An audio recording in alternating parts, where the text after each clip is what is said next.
Games Workshop's Basement, hosted by John Quennell, Danny McDevitt, Val Heffelfinger. I'm Dickie, and it's Grim After Dark. Welcome to Grim After Dark, Warhammer 40,000's only late night show for some reason. My name is John. I am here to lisp and entertain as we talk about the goings on over the last week in the world of Warhammer. This week, I play catch up with the Games Workshop Open in Tampa. Danny's going to take us into the mind of a winner. We're going to go around the net, and I'll be asking Val and Danny to compare sizes. But before we can get started, let's meet the team. First up, he's the co-host with the co-most. He's our competitive 40K champion all the way from Moscow, Idaho. He's peeking out at the side. It's Danny McDevitt. And he is the beautiful face of everything square-based, a fantasy enthusiast and a casual 40K enjoyer. It's Valerie Heffelfinger. Hello, everybody. I'm so pleased to be here. Before we go on, if you enjoy what you see or what you listen to, why would you when I sound like this? You can support us by liking or subscribing wherever it will let you. And if you're able to, throw a couple dollars our way by becoming a member on YouTube or super chatting the answer to this question: what letter sound can I not make today? This week, let's jump right into it, guys. Comment of the week is brought to you by our friends at Frontline Gaming. Open 24/7 at frontlinegaming.org, and all your Games Workshop products are available at discounted price, or better yet, through their secondhand store. And this week is a drunken admission. Val or Danny, one of you want to read that for me? There looks like a lot of S sounds in there. Sure. LOL, I was so drunk at Tacoma, I thought Paul was kicker. Sweaty smiley face. Realistically, if one looks, Please they never have call it that the again. same haircut at best. Yeah. Val, is this true? Is Paul Murphy, Games Workshop commentator, and kicker, head of FLG events, have the same haircut, or do they look the same? I have no idea, but I could possibly not imagine two more different people than Paul Murphy and Kicker Gillespie. Well, let's jump on down to slide 2 here, real quick. I'm noticing you're really motoring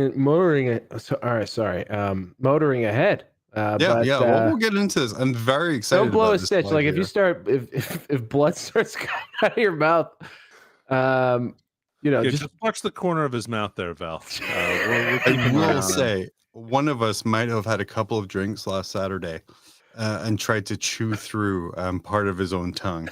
And it wasn't Danny, but I did get a cool blood trail. Can we just address the tongue injury in the room? Because I was going to ask for more energy off the top. Yeah. But again, I did notice you gripping your forearm. I'm concerned already. Pain level is being approached. No. There is literally no pain. I just have to put so much actual thought into how I'm making sounds right now. This is the most I've ever thought in this show. And it's John, are you in a safe place? I'm in a bunk bed. You know that. So you can just say no. You don't have to qualify. He's in what it's the closest thing to a panic room he's got. It's a sheet over a bunk bed. It's trusted by 10-year-olds the world over. They shouldn't. They really shouldn't. I'm sure that a significant amount of assaults happen in a bunk bed. I'm sure that's one of the most rapey pieces of furniture, in the family home, is the bunk bed. Whoa! Do you have some kind of statistic for that? I'm pretty sure most injuries caused by bunk beds are simply falling out of them. Yeah, that's what they want you to do. Big bunk bed is trying to trick us. A lot of teenage boys beating themselves in bunk beds and just. All right, dangerous. So I'm going to the second slide. I can see it, but it's blank. Okay. Yeah. So this one here is really. So I need your guys' opinion on how similar this is here. Okay, so just for audio listeners, John is showing us right now a totally black slide. Yes. Okay, we're supposed to compare this to something. I'm not really sure. What about now? Still black. Nope. Okay. Wow. Okay. Wow. Danny, what are we looking at right now?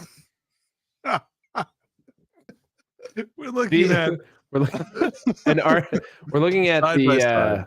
It looks like one of the design sketches for the Dark Knight Rises. I think. Oh yeah, a little Two-Face A action little going on Two-Face. here. Flip a coin. You're either going to be literally winking? drunk or you're going to be like really organized and fit. Heads or tails. Sorry, Danny. What are we looking at? To a picture of Paul Murphy right next to a picture of Kicker. How do you know it's two different people? To Radio Free Esteban's credit, look at the hairline. Very similar. Yep. Similar hairline. I'll give you that. Yeah. Yeah. I think that pretty much is it. That's I will say I spent a disproportionate amount of prep time for the show finding two pictures like that go side by side. And then Joel Atkins, what did I walk into? Man, just the 40K version of Two-Face, Danny. I think that's the best that we can do. Yeah, I mean, not that I want to rush through, not that I want to bust a stitch in excitement, Val. So don't worry, we're not going to be bleeding from the mouth. As he swallows blood.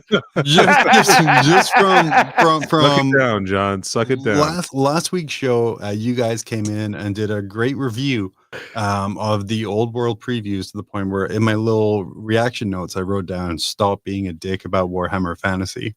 You did. So that I did. That was in my reaction notes there. Yeah, we'll see.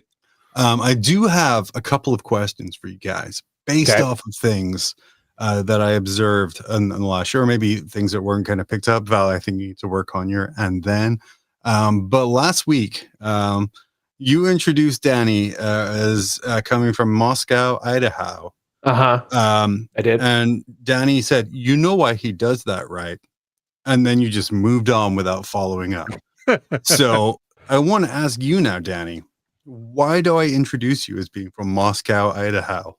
John, it's because you're annoyed at my critical takes on your UK-esque pronunciation of various words like taco, specifically, I would say. I'm sure that there are other ones that come up.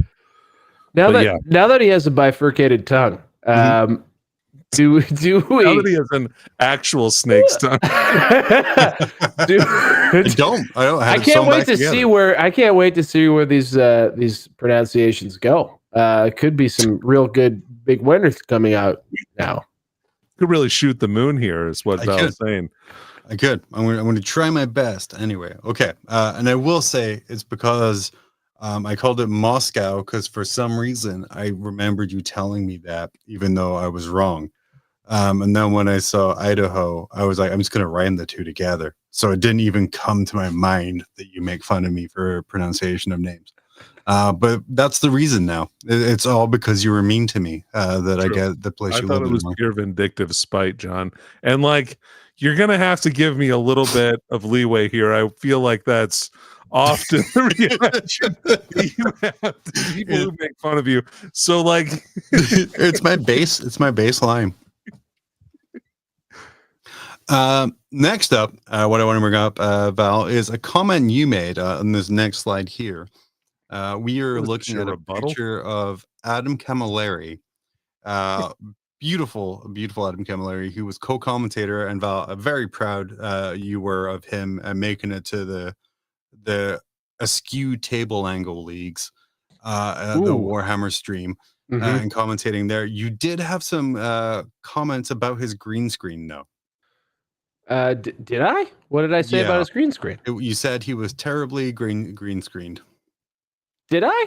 You did. Oh, well, I is he not green screened? That could be his curtain. I mean, it could be, or you just said that it didn't look as good as it could. And for that, I do want to bring up something I noticed in your beautiful intro, which is in this next slide here. Danny, all right. I caught this later. I don't know if you noticed this here, Danny, but what are we looking at in this picture here? It's well, I mean, which part is it? The missing headphone? Oh no, that was cropped out of purpose. It's the third of his house that's appearing on the factory. Yes, the the side door to my little hobby cave. Yeah, I caught that long after the fact, as a matter of fact. So yeah, touche. Okay, Touche. I don't recall ragging on Adam Camilleri for his green screen. I should have ragged on him for his heavy application of Jerry curl, though. I was thinking that. I didn't want to say anything. This guy he's dripping. He's dripping. This is just the Australian summer. That could be it. Sweating. The dude needs that dude needs a pick or maybe some curlers. I don't know what's going on there. And I think I just heard you ragging on his green screen because it's your default state of reacting to seeing me every Monday. Is my point? I think we got it pretty tight. I think we got pretty tight this week. We adjusted some lighting. It's all good. Yeah. It's perfect. Crib Shadow in chat, don't leave us alone again. All these nerds talked about last week was Old Hammer. That's false, because I watched the show, unlike I'm guessing all of you. They also talked about this Qatari sniper, which we're going to talk about later, because I got pictures. I love that person so much. Imotech, who was great. And then the scouts. Now, I did want to ask you guys about the scouts. These are embiggen scouts. These are upscaling, I think you guys talked about, rather than reinventions. Are this unit going to signal the end of the word Primaris in units? Is that going to be like a thing of the past? We already saw that with the embiggened Terminators. So yeah, sure seems like they're just pretending that Primaris were aren't a thing. It'd be hilarious if though they create like a true scale tactical marine, like they just redo that, they like reboot the tac squad. So you do have Primaris intercessors and tactical marines. That would be. I'm excited for them to upscale the tactical marines and then discontinue the intercessers. No, that would be just the rage that comes off of that. Though would just be next level amazing. I've been an intercessor stand the whole time. The only thing I thought was dumb was the Primaris part. I think they're sick. That's fair. And then my last note here, which is a reaction to last week's show, was holy shit, the Knights on Foot look dope. And almost makes me want to get that entire army because I love like the standard just being a weird statue thing in the middle, like all of the different helmets and the regalia. That I love. That unit looks so good. I was incredibly disappointed to see like 20-year-old people on horse, but the guys on feet, the guys who like aren't good enough for horses, look amazing. So, I think they are pretty awesome, and it bodes well. It bodes very well for the future of the old world. Yeah, and I'm excited. Except for the actual future of the old world. That's true. It does still blow up. You know what happens. And Danny, you had some notes. I suggested a name for an upcoming segment where I'm positive about this stuff, where I said old world, older men. You had some notes there? No. No, I thought you said like I was the oldest of them all, but this. I mean, yeah, it's ironic. You were making fun of the fantasy folks, and yet you are the oldest person. On the podcast. But I'm all on board in the old world now. Are you? I swear those knights did things to me. Really? Yeah. Like those on foot guys. Things? Oh yeah. I can't wait to paint the back rank really shittily, and then 5 guys at the front amazingly. You're speaking to my heart, like so much. Like the back guys, lead belcher. The front 5 guys, like 30 colors. So it's going to be perfect. Yeah, just paint their faces, dude. Like paint their faces and their armor, and you're going to be like, oh, I can't even tell. No, can't even tell. It's going to be amazing. But yeah, that's all I had from last week. Let's jump in to a very exciting state of play.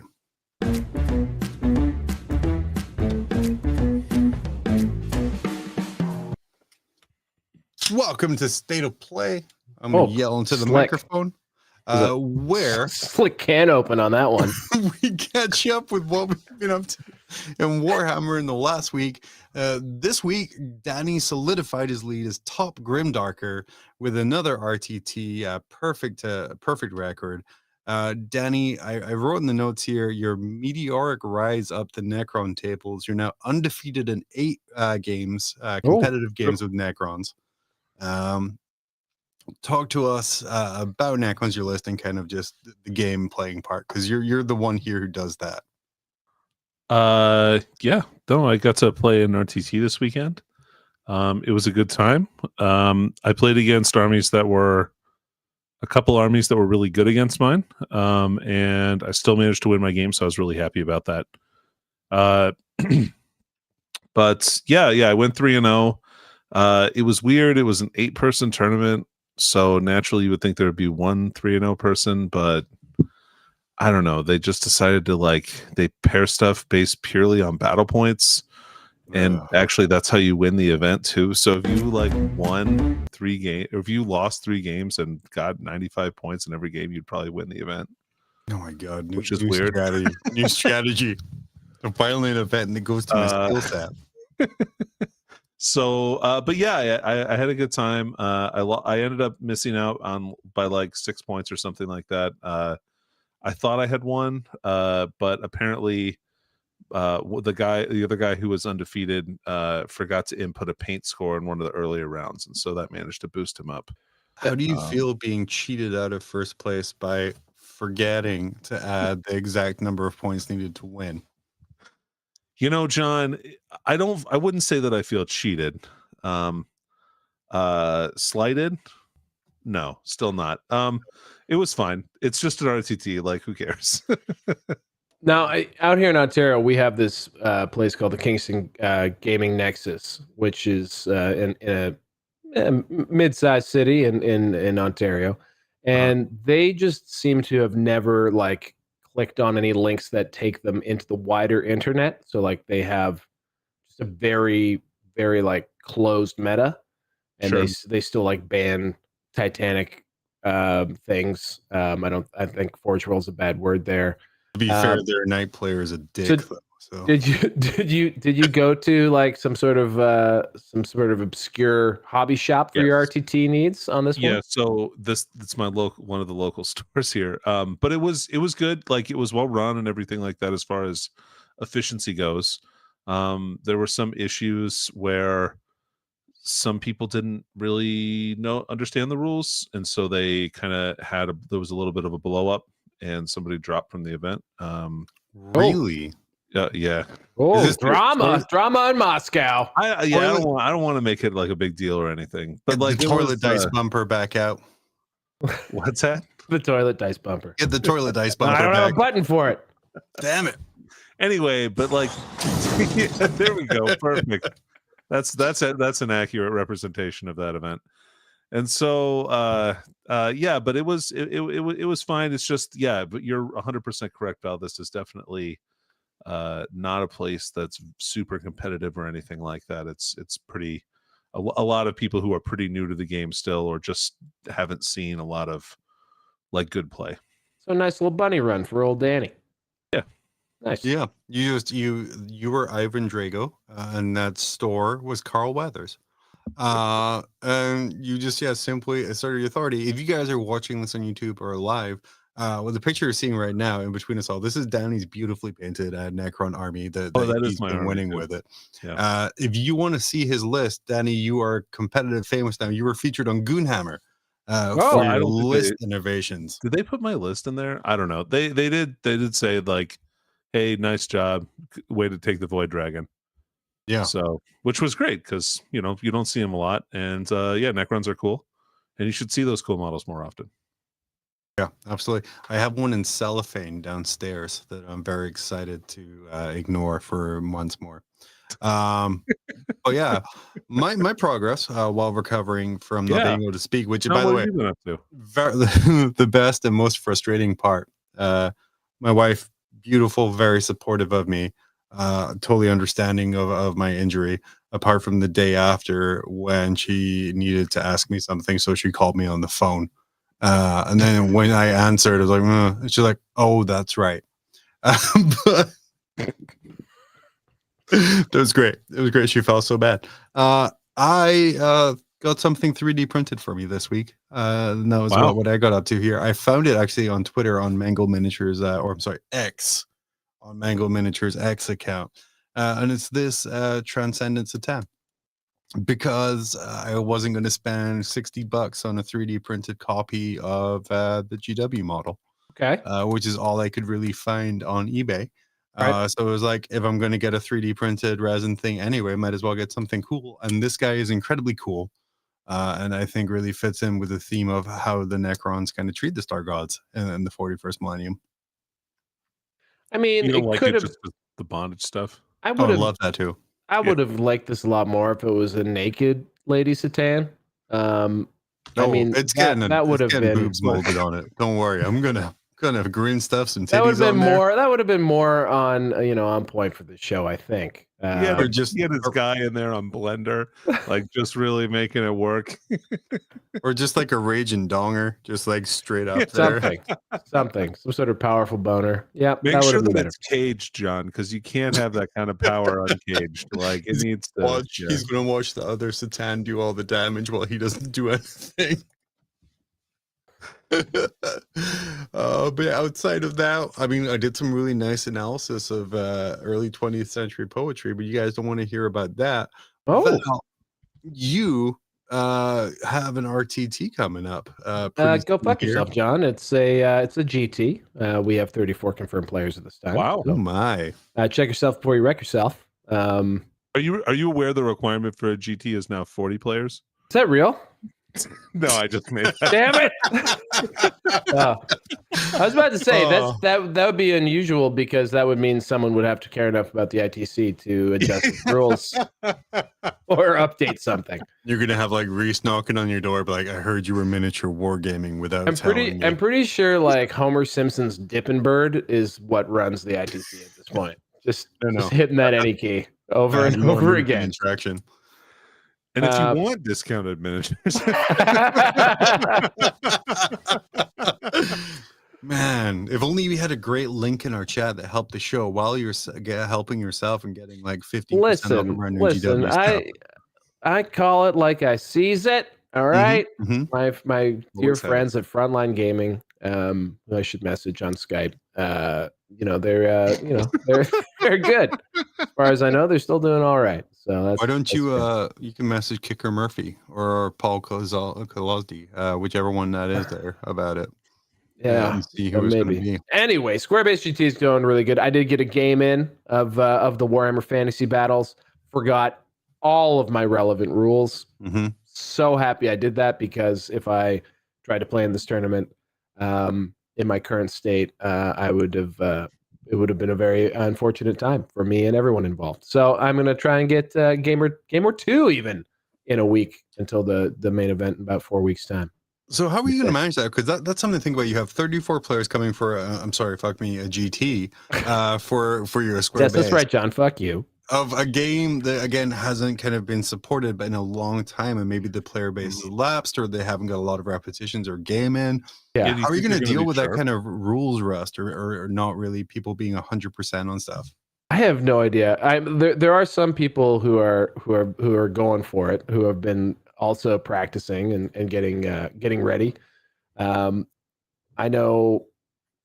I don't know. We'll see. On the Friday, we'll have open gaming, and there's a sort of a form of fantasy battles called Triumph and Treachery, which actually might be fun to try in 40K actually, which is multiplayer. So it's a lot of fun. Actually, the event I went to at Du Bois this time last year, the first night was just a 8-player Triumph and Treachery game, and it was actually super good for everyone sort of just getting back into it and remembering like mechanics and how things work. So I think we might run one of those, and then anyone else who wants to do some pickup games can do so. I think I'm picking up Adam Camilleri at the airport somewhere around noon, and then rolling down to Welland. I should be there mid-afternoon on the 24th. It's going to be great.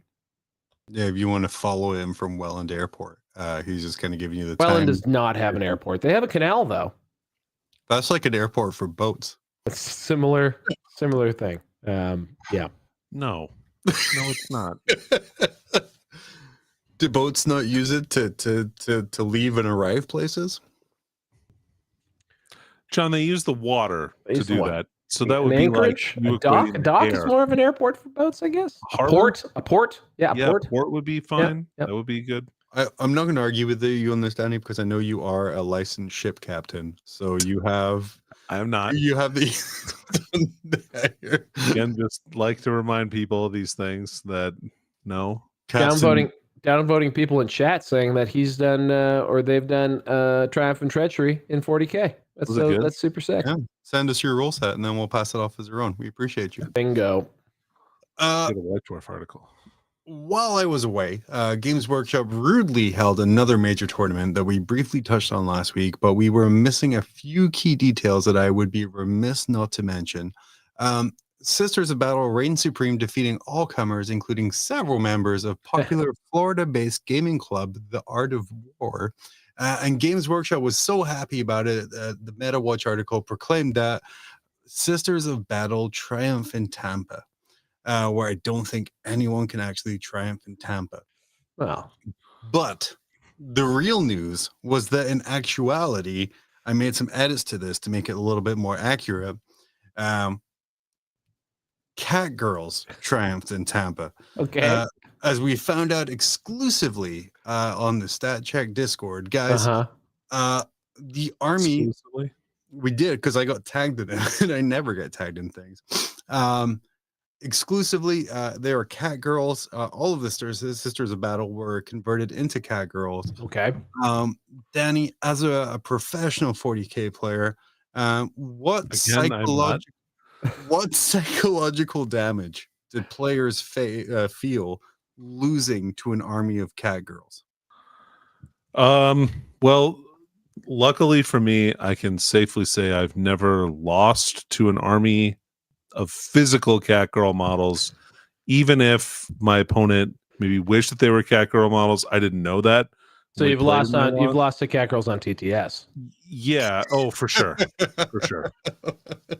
And so I can just tell you, it hurts worse if you lose to them in real life because your opponent has put that time and effort into pre-humiliating you, That's if you true. will. Now, what is the shame in losing to cat girls versus like a Hello Kitty Necron army? What is the real? There's no shame in this. I don't want to lose to some fucking weeb dork, dude. I don't want it. Oh Well, no. I mean, are that's not- shameful to me. I'm sorry. If you look, I mean, That is not gloss varnish on those models, Val. That's all I'm going to say. Woo! Moving down here, even better. There was Mark who let me know here on the Stat Check Discord. The dude named his entire army as well. So they Okay. were all cat girls. They all had names. Yep. Val, you enjoy a little bit of narrative. Do you think it feels better or worse that every time he removes a model, I'm assuming it's a guy. Let's just be honest. But every time he removes a model, he's like, I'm so sorry, Fluffy Paws. I'm so sorry, Sister Kitty. And like, just no, Rum apologizing Tum to my name. Tigurius. Rum Tum Tigurius. Oh, Val accidentally spawned an ultramarine clad army now. Horrible. Val, as someone who's been involved in GW streams before, do you think GW checked all of his models for 3D printed parts, or did he use existing Games Workshop cat girl heads? Probably went deep into the well of existing cat girl heads for this one. Do we not have any photos of it? Like, this just shocks me. Like, they must Go down. Must have been on stream. So I did Google cat girl. Not safe for work. But when you do that, you're risking your computer getting more viruses than when you tried to download Pamela Anderson's like sex takeover LimeWire. But what I got when I Googled it was this next slide here, which is two Sister of Battle cat girls. Okay. So we got some. Those definitely look 3D printed. Those ones. I'm willing to Just the heads. I'm willing to bet that they didn't even notice the ears until long after. Now, is this potentially the cat girls that were represented at the Tampa event? Sadly, I don't think there's only one cat girl, Sister of Battle Army. Yeah. I think It's a real shame. There's actually more than one of these people out there somehow in the wild. It's look, we as a community obviously need to do a better job of gatekeeping. I'm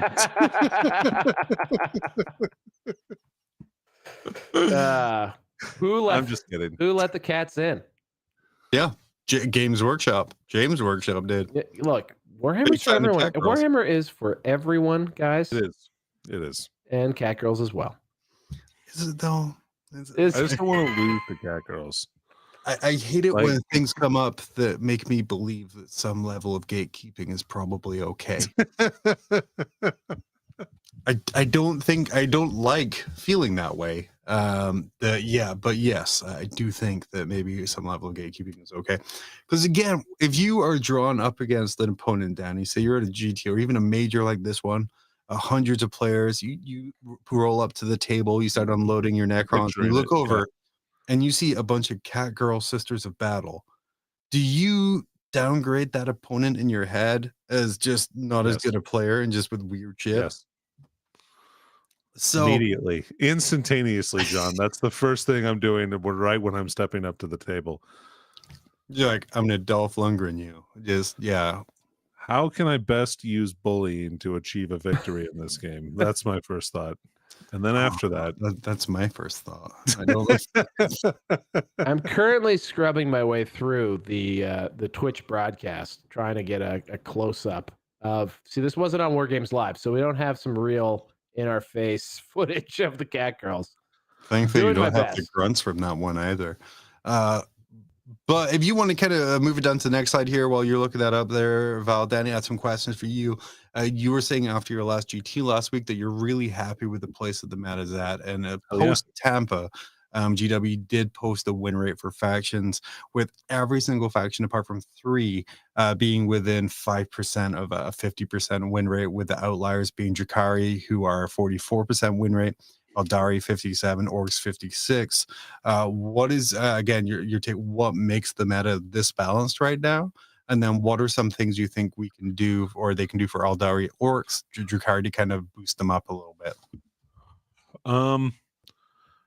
I want, before we make any changes, I think this data needs to be shown to be trending over a period of time. Like this, like I feel like there's some additional data review that needs to happen. Eldar, I think, is always been a problem and will continue to be a problem until they have probably some more points adjustments or changes to like their faction, like their detachment rule is like unbelievably good. It's like probably the best attachment rule.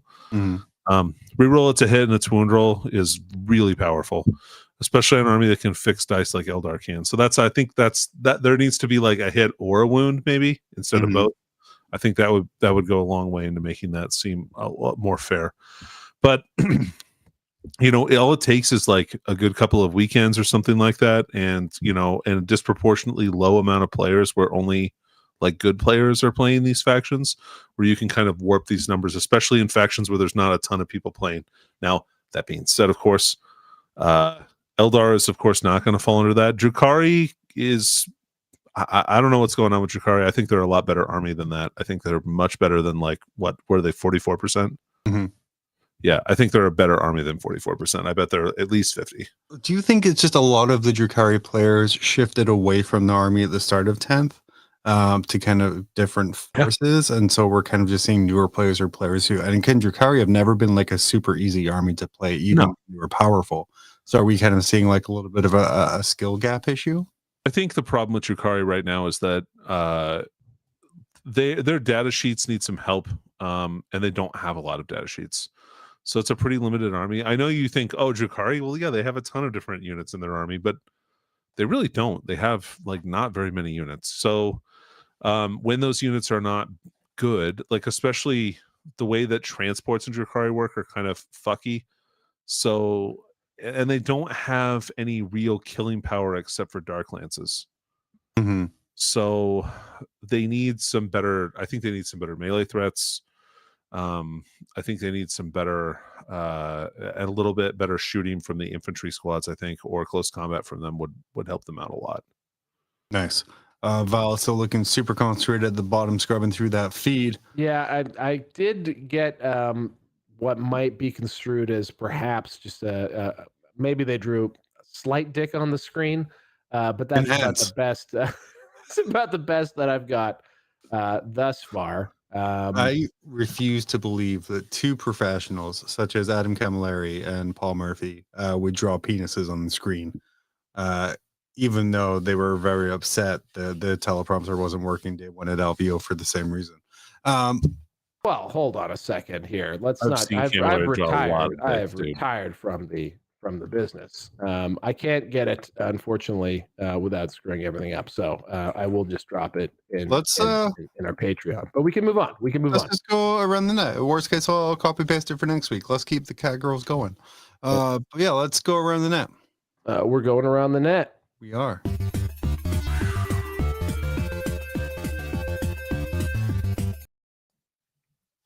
Welcome to Around the Net. This is the part of the show where we dive deep into the dank drivel. Oh, that's not good to say with two tongues.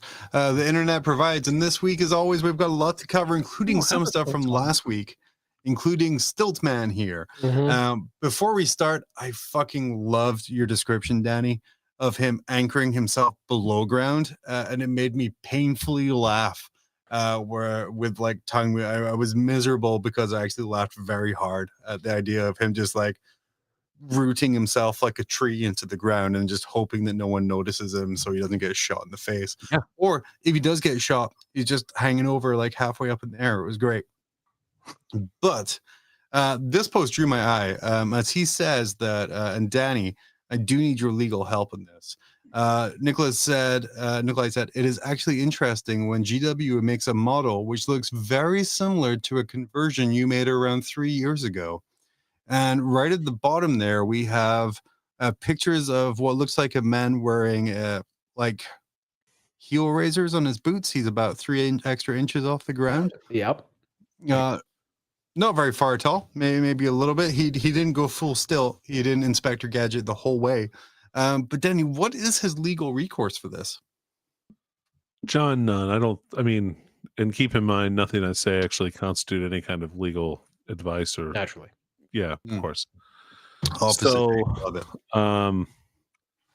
Yeah, probably not a lot. I think the concept of putting your guy on stilts is probably not protected. There's some circus in Arkansas that's like, yeah. There's got to be some way to make money off this. Also, his model doesn't have the prolapsed exhaust port, and so like that's kind of a meaningful thing that it doesn't have. Anyway, yeah, I don't think they're very similar. I just feel bad for this guitar by his feet who get a bunch of prolapse in the face because that's where exhausts do. The whole time. Also, I just realized that they already have a sniper in Skitari. Yeah, that's for your kneecaps. This guy's for your head, I guess. Because the height difference. You can give him 2 different guns too. There's a anti-vehicle, anti-monster gun, and then there's a anti-character gun. Sweet. Have you guys in your does the anti-monster vehicle gun have a monopod, like just like one like an extra very long stilt to hold the weapon up? No, but that would be great. Also, first person to make this just a tripod and not have the exhaust is just hero. In your guys' long and storied hobby histories, in your narrative times, what models or units have you made up that you believe Games Workshop should steal?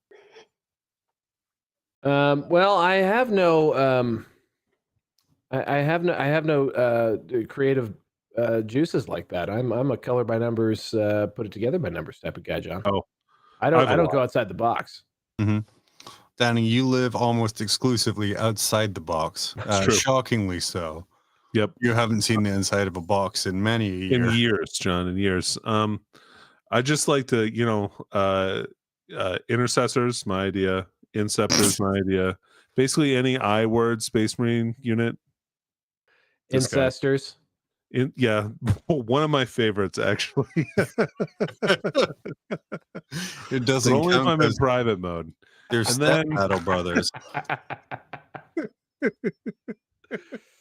Step Brother Primaris Marines. Anyways, yes. Yeah, Primaris Marines, Aspect Warriors. Mm-hmm. The whole concept of orcs is mine. So, like, yeah, Games Workshop has been taking a lot of my ideas. I'm not super happy about it, but I'm going to let it pass because their execution is pretty good. Only the I words. Moving on, again, sticking with Stiltman. You shared this one last week. Wow, they really moved fast on this one. The 3D printing community is working really fast on what was essentially a Skitarii model on cocktail sticks. And there is available to print a what they call a stupidest sniper ever. Which I don't know about you, but if I was a sniper, I would want a tall range of fire regardless of what my ruins were like around me.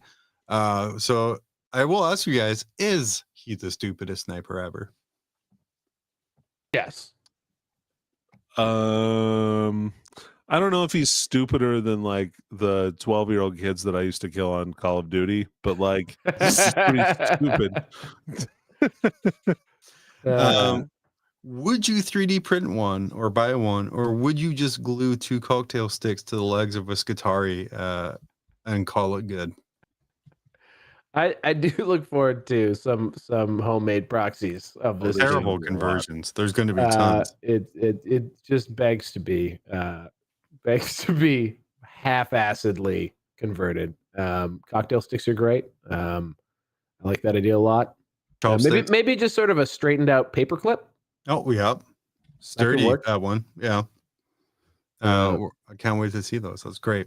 And then finally on this one here, is his existence offensive to flamingos? Or is it a secret GW tribute to the Art of War's exile to Florida, which we all know is America's penis? What team? Art of War, I think. Are they still in Florida? Are they still in Florida? They're in the Panhandle. That doesn't count. I've never even heard of them. They're basically in Mississippi. Nick Nanavati, I believe he calls himself Mr. Worldwide now. I hope so. He's back in the field, everybody. Yeah, he's come out of retirement. Playing games. I want a world where Nick Nanavati is relevant on the tabletop again. I need that. But make it for old world. How would you feel if you get really excited? He does not have the attention span for old world. Not even close. Yeah. What a great stretch goal though. It'd be like, well, play old world. It'd be really great if old world just for no good reason just comes to dominate, like just knocks 40K out and they all have to like pivot and they're all just wearing like Ren Fair costumes at all the fucking one of them drunkenly trying to move in a full suit of armor but just keeps falling over. It's lovely. It's toddy. Big Nanavati in a full suit of armor. That's fantastic. Oh god, I want to see that now. I do too. The next one here, I have you previewed it a little bit. Yeah. I titled this one "Be Better." The question I have for you, well, actually, Danny, what are we looking at? No, I'm not describing this. This is some weeb shit. It's I don't know. What is this? A femboy Skitarii? What are we even doing? Warhammer community, you should be ashamed of yourself, to be honest. The question I have for you both here is, how long do you think after the announcement of this model did it take for me to find this picture? Within minutes. This is a sketch on an iPad. I think this person was immediately inspired. Also, just the what do they call that when the knee bends backwards? Hyperextension, I guess. Like, yeah, just that's particularly unsettling on this picture. Mm-hmm. This is, by the way, a sexy Skitarii. Yes. There's just not a lot more to say. Tune into the show if you want to see this one. Yeah. I also like Mr. RL Squared as in chat for making your own Skitarii sniper is just use the sprues, which I think is what we're going to see as well. Yeah, it's going to be awful. You also last week talked about the brand new striking scorpions that are going to be coming out with this edition of Kill Team. And this is one of my favorite comments of this. It says, wow, cool green painted Eldar with chainswords that were most definitely not taken from or inspired by the Imperium. GW really getting in on the kit bashing. Danny, you don't seem to like that comment, or maybe you do. What a trash fucking comment, dude. Look at this. Like, this guy, I don't know. Maybe it's not a guy. This person. Yeah. This person has decided to imagine that Eldar chainswords aren't older than human beings. I think my favorite comment on it was in the Grim Court, or our little Discord here with Nick, who said, imagine being a stealth unit and carrying a chainsword, which I had never considered before, and instantly became ridiculous. Their chainswords are real quiet. They're like They're electric. "Ooh, ooh." Yeah. They're not very good at cutting, though. It's not their strength that's low. It's just the power of the It's the chainsword. speed, John. It's the speed. They've got brushless motors. Very efficient. I'm looking at these. I don't know. They've got some stylized lines. The hilt is very Eldari. Okay. Yeah. Yeah, I Well, mean, let's try this. I mean, for this some model other- probably was originally made in Rogue Trader when everyone just, or certainly second edition when Mhm. everyone did just use the same war gear. So that doesn't surprise me. Okay, well, let's try some of these, Danny, to see if you like these descriptions a little bit Okay. better. Yeah. Um, Please. wow, Black Eldar with missile launchers. Is that like a fairly? Oh, yeah, that you mean Dark Reapers? yeah. Okay. Very unimaginative on that Yeah, one it's there. really pretty. Yeah, not thematic at all. What about wow, Red Eldar with lava lamps and weird backpacks? That's pretty good, actually. If someone said that, I would give them a thumbs up for that. Yeah, that yeah. comment. And Those then models are trash. They are terrible. God, please bring new ones. And then wow, Blue Eldar with wings. It's almost like there's a design aesthetic to that entire range. Who knew? The Eldar with stuff: lava lamps, wings, chainsaws. Who knew? Moving on, pre-order day has been troubling for everyone for a long time. Danny, why don't you read this comment here from Necromunda Worldwide about the pre-order for Van Sar's Vehicle Gang? Yeah, so Necromunda Worldwide about 2 hours ago posted, bloody outrageous. But yeah. How are people supposed to even play the Ash Wastes? I am one of a few who's actually interested to play and most do not, as the rules are poor. With such supply of cards, I will join the detractors. Time to buy a printer and print my own models if GW's treating their customers like it. Val, is this man buying a 2D printer for his own cards? I think maybe it's a dual threat there. He might be getting a 2D printer, which I would really recommend the monochromatic Brother printer. Works on Wi-Fi. It's fantastic. Been using it a lot. Printed out this here Costco coupon. As a matter of fact, Screenshot. You can get that barcode. Yeah, that's true. Actually, that was worth. That's actual shit. That's worth $197. I should probably. Well, I guess it's a race to the Costco tomorrow, guys. It's Canadian too. Oh yeah, that's like $130. So yeah, I mean, race the printers. I mean, I'd recommend Print Minis if you wanted to print off some Ash Waste stuff. It's an excellent little outfit on Patreon. But yeah, I don't know. I'm surprised this guy's surprised at this point. Like, if he's gotten this far and like this is the last straw for him with Necromunda, just seems like a straw that broke the camel's back, I guess.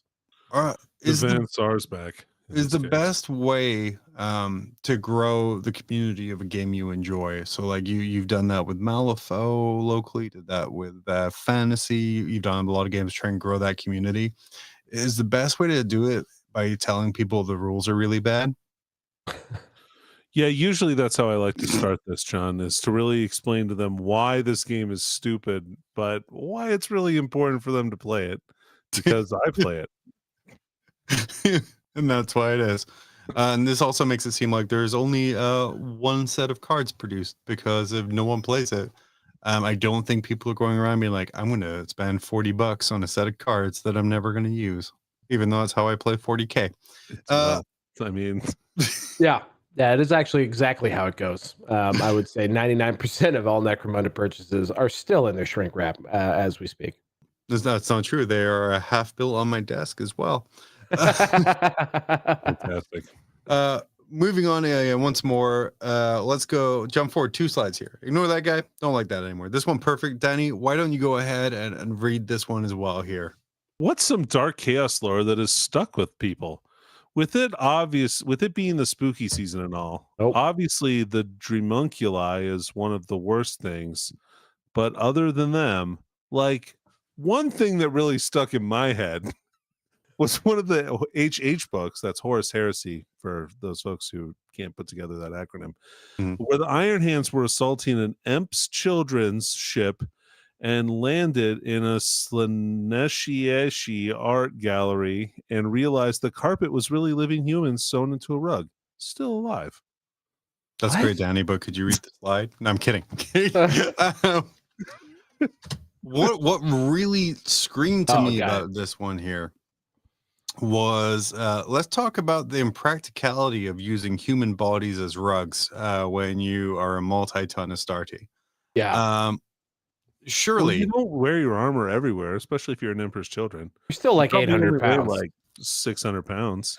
it's fair, but it's still the carpet's going to be lumpy. It's going to scream a lot, and I mean that might be good, but I feel after a while it's going to get annoying. If you're a really. Chaos Space Marine, though, you want to be able to curl your toes right into the writhing backs of human flesh. Like just when you take those boots off and you just want to let the dogs are barking. You just want a nice Never let those things breathe, man. writhing surface to walk around on. Is it a rug or a carpet? They don't tell you. And also, who wants a carpet that shits everywhere? I mean, Well, they're not feeding them. They absolutely are. It's probably harder to make the carpet match the drapes, though, in that kind of a situation decorating wise. Certainly. Also, make your mind up. Is it a carpet or a rug? Those are two different things. Secret fact about John, I sold flooring for like 6 years. There is a difference between a carpet and a rug. And this is it's very, that's the most disturbing thing. Know your flooring types. Come on now. Yeah, absolutely, guys. What's the most disturbing chaos lore that's stuck with you over the years? I think my favorite has always been the walls are people, because that makes sense to me because you're not walking on them all. Because for me, if the floor is a person and you're walking on it, it's not really a person after you stand on their skull. It's dead pretty quickly. So then it's just a bunch of bodies that you've smushed up. John, when you fracture your skull, are you no longer a person? God, no. I'm barely a person when I damage my tongue. But yeah, like the one where it's just like the body screaming on the walls, because I've seen a bunch of really like shitty horror movies where they do really good jobs of the effects of like people in walls. Yeah, the latex thing, yep. Yeah. And then even like if you do sort of, I wish they did more stuff like the like in Labyrinth, where it's like one only lies, one only tells the truth. But people in walls. Like I said, I think that's really freaky because you're kind of stuck. What about you guys? Demon Train. Demon Train? Yeah, the train that's powered by demons and whisks away Uriel Ventress in the Ultramarines books. Okay. Literally the only thing I can think of that I've read is like in the first few chapters of an Eisenhorn book that I managed to get through, which is just like literally they just see a Chaos Space Marine and they're like all like super weirded out by him. Yep. And I always thought that was a really cool representation of it, but it's not exactly spooky. Did give me some more respect for the old CSM. I would love if the Demon Train wasn't actually evil whatsoever. It was just a bunch of good guys trying to party, and no one's getting on. They're all just cracking Bud Lights. And then like when they get in the train and everyone runs away screaming, and then when they close the door, they just sit down and crack open a Bud Light and be like, "Why is that no guys on our party train?" All right, guys, let's get some Smirnoff Ice. We gotta change this vibe. Oh, it's true. Moving on here, I found a very disturbing conversion. This guy here. No. Let's describe this picture. What we're looking at here is an old Land Raider with what looked to be human teeth. I have some of those teeth. As most people do. Is this? Did they just like go bother Grandpa after he switched to dentures? And like, actually, funny story. For a joke I was going to play on someone, I actually ended up buying a bunch of fake teeth one time. They're really inexpensive on eBay. Yeah. You can get like not eBay, but Amazon. You get like exact replicas of human teeth, like a whole set of teeth, single teeth. Mm-hmm. I remember that. Poor. It was a guy called Eric, I think. Can't wait to meet him. I will say, this is horrifying. I did. So it is horrifying. Yeah. So we're going to get rid of that. Go to the next slide here because we got to make it like a little bit. We can be grim dark, but we have to be slightly positive. So what do we think now? Oh, much better. Actually, all right. I'm down with this. Yeah, We're- John's we're- superimposed some googly eyes now on it, and it actually does really change the tone of it. Yeah, This is a lot more pleasant. Just put some googly eyes on it. I think it'll be fine. What Unless would- they're actual human googly eyes, in which case, like, just a Whoa, couple that's glass too eyes. far. No, that'd be Fair. a bit.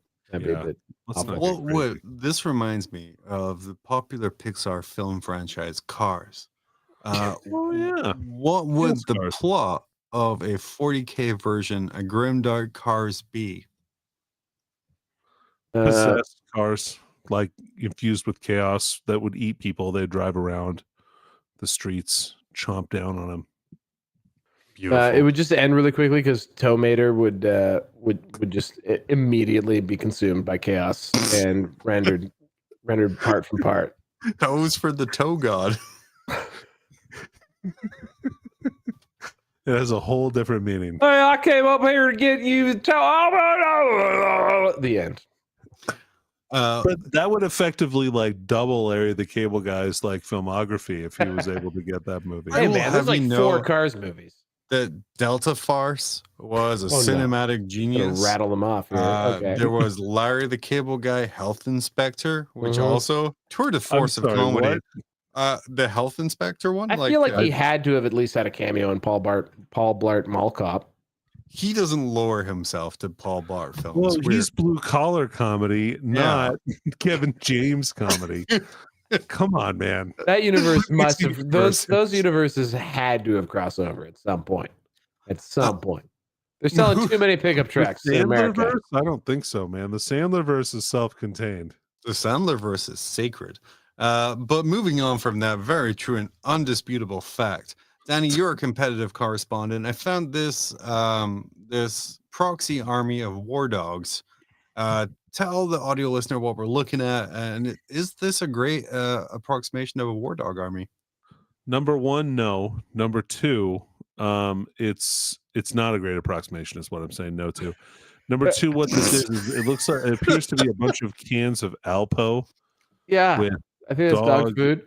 Yeah, Mhm. dog food with the name of the night written on top of it. I assume this is like the same size as an 80 millimeter base or something. I will say this, like, this person really wants to play 40K. They You know?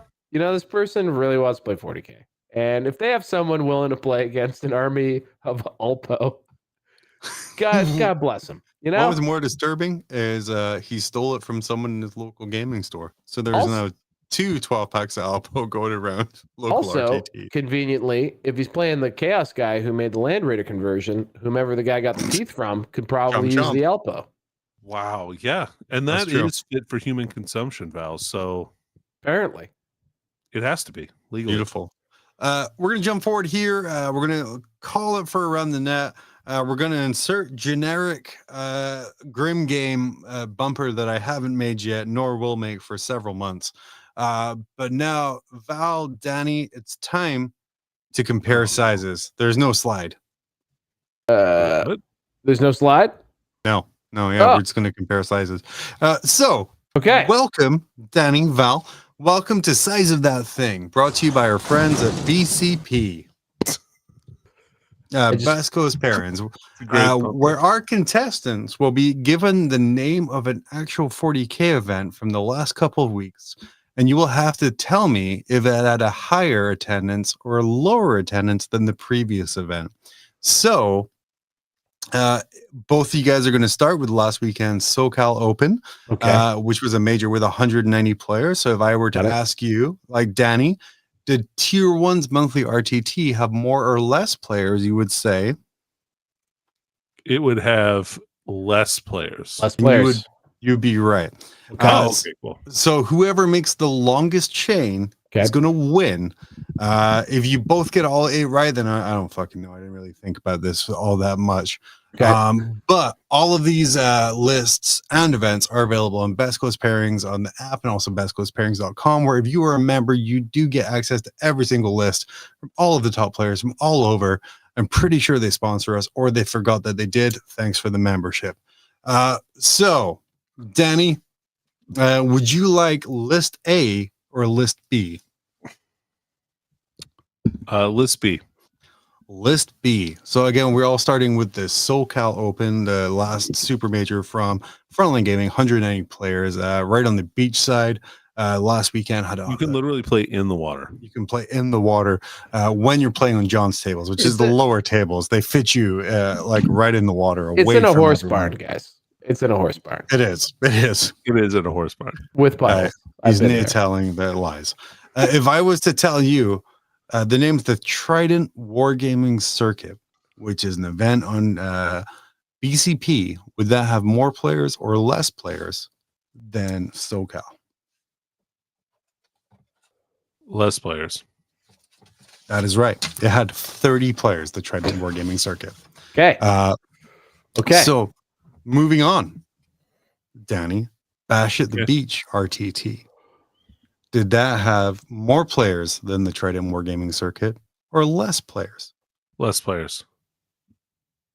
It had more players. That was a 32-person RTT. Oh, Dang. wow. Okay. Well, that was a short run. News to me. It was a short run. So far, Danny has a run of 1. Let's keep going. Let's see if we can restart Let's see if we can restart the run here. King of the Castle. Disturbingly with 2 Ks. I believe it is out of Texas. King of the Castle Con, I think, is the full name. Let's hope it's not, because that has troubling repercussions for the letters. But did that have more players than the Bash at the Beach RTT or less?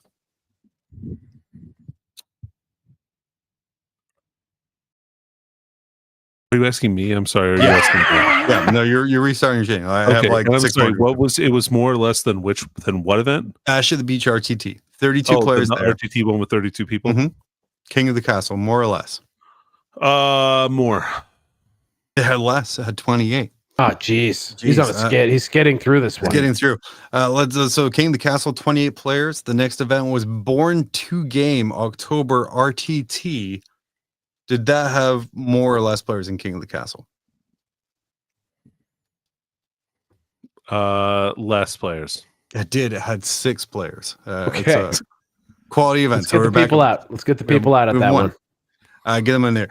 This one is the lovingly named Danny At Home RTT. Did that have more or less players than the 6-person Born to Game October RTT? More players than the 6-person one. It had less players. Less it had players. 4 players. Four players at home. But I mean, John, what kind of home you living can't in? even have an RTT with 4 players. I will say Jesus that the Christ. beautiful thing about BCP and the software that lets them run your tournaments is you can tell it to do anything. You can name it whatever you want. And the little pecking bird that runs ITC. John, the next time we have a game at your house, let's create an event on. No, we're gonna call it the Great Northern Super Major. It'll just be us. We'll record our results and record a winner and everything. It'll be great. Beautiful. I'm excited for you to win another tournament. Let's see if we can get more than one here. The Titan Games and Hobbies RTT. Did that have more or less than the At Home? More. It did. Back up to a streak of 1. And your final one, Danny. Can I do 2? Coco's October RTT. More or less. How many people did the last one have? 22. Coco's October RTT. October RTT. All right, so that tells me Coco has a lot of events every month at least. Coco Momo. I'm going to say more people. It was less. There was 19 of that one there. Oh, come on. Meaning at the end of list B Dirty here, tricks. Danny, you left with a streak of 1. Val, let's see if you can beat that. Of course, we start with a beautiful SoCal Open brought to you by your friends at Frontline Gaming. Their next big event, LVO, going to be a huge one at the end of January, as it always is. Where's that? LVO? I think it's in La Quinta. Don't know, though. Is it Texas? It's at Frankie's house. All right. Yeah. I think it's Texas. Puerto Rico. Pacificus is It's the name. not in Puerto Rico, I can tell you that, John. Dang. A little too close to home there. Pacificus is the event. Does that have more or less players than LVO? Pacificus. SoCal. Pacificus. Pacificus. So this could be a competitor of the SoCal Open. I do believe San Diego is on the Pacific Ocean. I'm going to say less players. That's right. We're at a streak of one. One. The Alba How many? How many did 30 players. 30 players. And where was it? Where was it? I don't know. Look it up on BCP. Get your subscription, get access to all that stuff. Okay, cool. The Alba GT. Alba GT. Mm-hmm. Okay. Did that have more or less than 30 players? So this is a GT. Mm-hmm. It's the Alba GT. I will say the name is Alba GT, but as Danny pointed out with the at-home RTT, names don't necessarily equate to players. But it could. But it could. It's a hint, maybe. Mm-hmm. Maybe people are optimistic.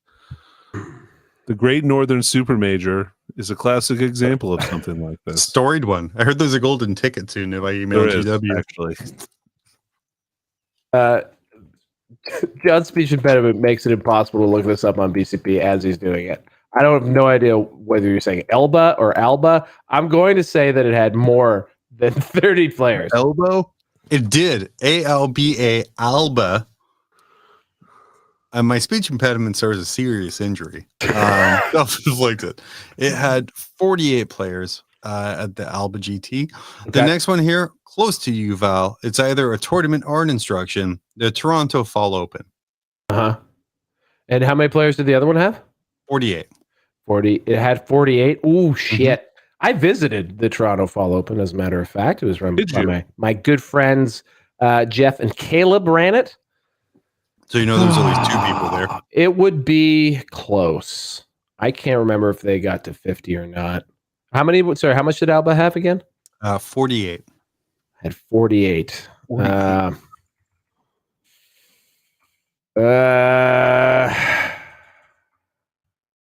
Let's say it had less.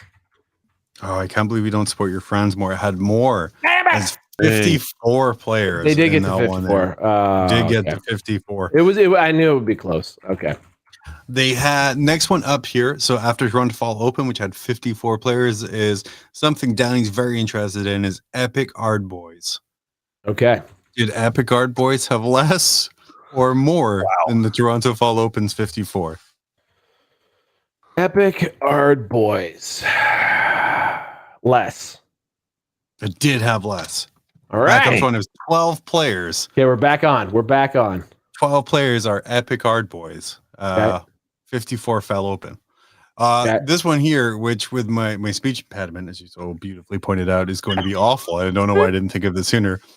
The mid-October middling practice RTT. Mid-mo-mid? Mid-mo-mid. Yeah. More or less than how many? 12. Mid-mo-mid. That feels like it was probably... Bearing in mind, Danny went to an RTT. 8-person RTT. We have a 6-person RTT already. Is there more or less than 12 in this one? More.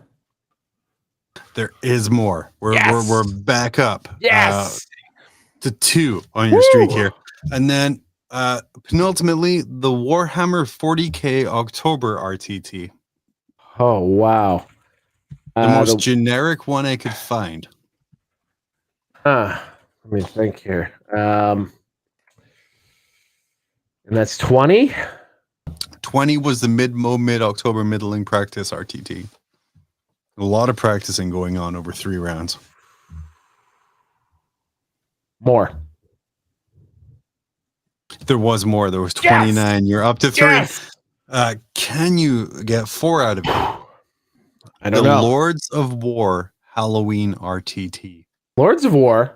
Also nearby, I do believe. Lords of War. And what do we have on the last one? How many? 29. Less. You're right. There was 23. You got 4 streak. Wow. I didn't realize that almost a third of these were within bicycling distance of Val.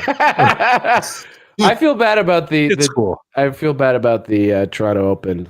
Sorry, guys. I let you down. Didn't believe in you. Also, I for some reason couldn't search it on Best Goes Pairings fast enough to guess it correctly. That's not how you play games. That's not what guessing means.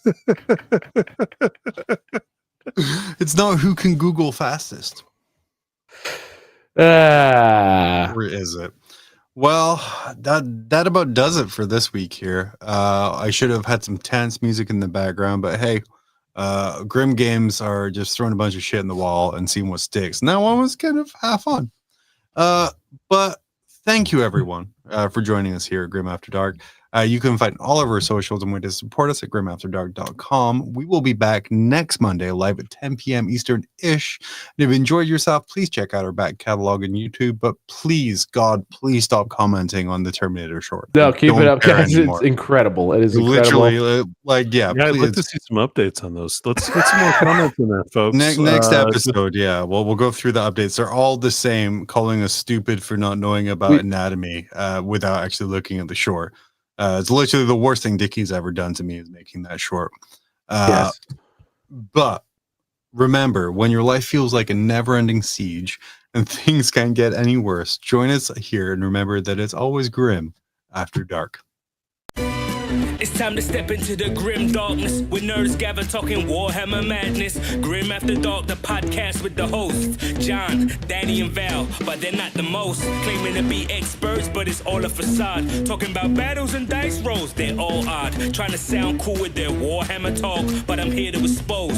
It's all just squawk. Nerds, everywhere I see talking Warhammer this, like it's a decree. But let me tell you, homie, it is all just a game. In the real world, homie, we are not the same. So put down the dice, step out of the dark. It's time to live life, nerd, make your own mark. Grim After Dark, the nerds playground. Talking Warhammer this, acting all profound. But when I listen, it's all just a bunch of noise. I love roasting nerds and their stupid ass toys. Stupid ass toys, I wanna grab them, put my hands around the neck, squeeze, Warhammer squeeze, until they can't breathe or breathe again. Tell a friend, I'm out here roasting nerds again.